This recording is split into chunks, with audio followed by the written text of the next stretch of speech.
আসসালামু আলাইকুম মা। ওয়ালাইকুম আসসালাম বাবা।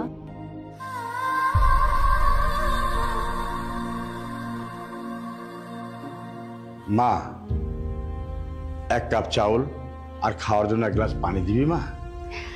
জি বাবা, পারবো। আপনি একটু দাঁড়ান, আমি নিয়ে আসছি।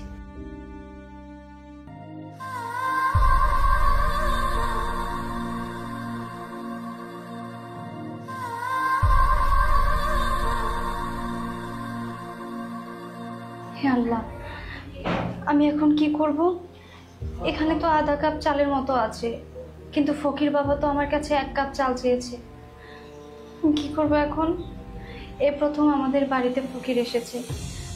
আমি যদি ওনাকে মানা করে দিই তাহলে তো উনি অনেক কষ্ট পাবে।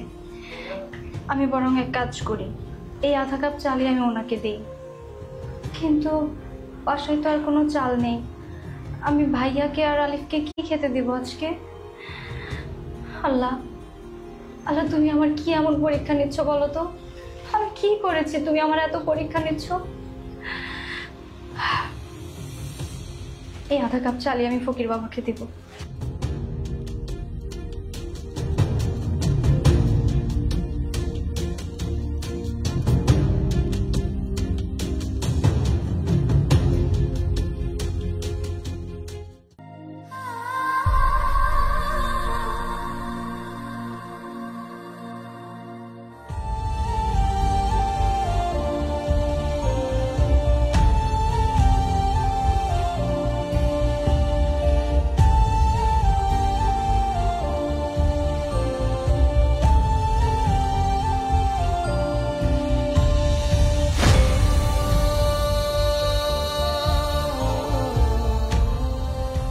মা, তোমার কাছে আমি 1 কাপ চাউল চাইছিলাম, এখানে তো আধা কাপ আছে।